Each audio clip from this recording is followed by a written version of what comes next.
मंदिर में पूजा, महिलाओं संकीर्तन। गाजीपुर में पिता अफजाल अंसारी के लिए घर घर वोट मांग रही बेटी नुसरत। क्या करती है अफजाल की नुसरत? किस चीज में है महारत? जिसमें नुसरत है महारत ही, अब उसी का इस्तेमाल बीजेपी पर करेगी। पूर्वांचल में नुसरत अंसारी की सादगी और सरलता पर हो रही बात, पिता अफजाल की राजनीति को दे रही धार।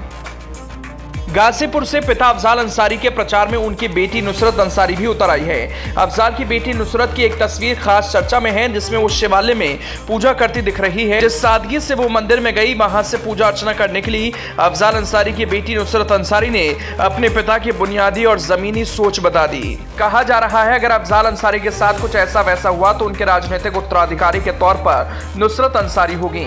ये भी माना जा रहा है कि चुनाव लड़ने के लिए कोर्ट की तरफ से अयोग्य ठहराए जाने की सूरत में नुसरत मैदान में उतर सकती हैं। ऐसे में सवाल तो आप सबके जहन में होंगे, आखिर किस आधार पर नुसरत अंसारी के साथ जाएं?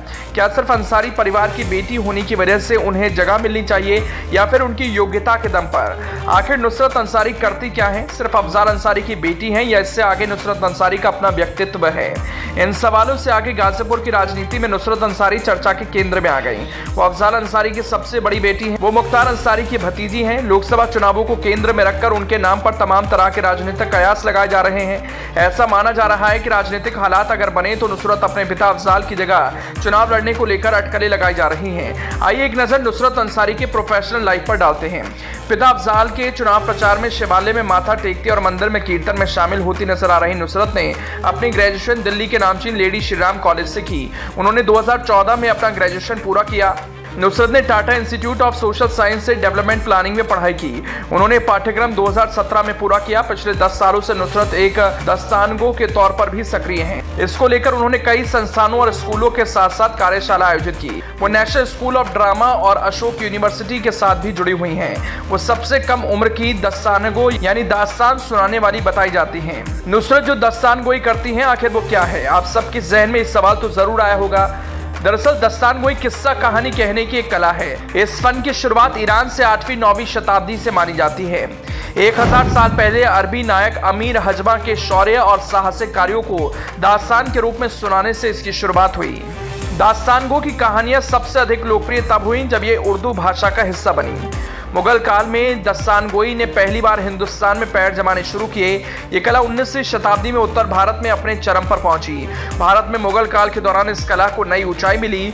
अपने दरबार में दस्तानगो रखने और इस कला को लोकप्रिय बनाने के लिए बादशाह अकबर का कार्यकाल बेहद मशहूर रहा।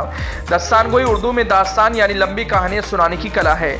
उर्दू में अलीफ लैला, हातिम ताई वगैरह कई दास्तानें सुनाई जाती रही हैं, मगर इनमें सबसे मशहूर हुई दास्तान अमीर हमजा, जिसमें हजरत मोहम्मद के चचा अमीर हजमा के साहसिक कारनामों का बयान होता है। भारत के आखिरी मशहूर पेशेवर दस्तानगो मीर बाकर अली थे, जिनका देहांत 1988 में दिल्ली में हुआ।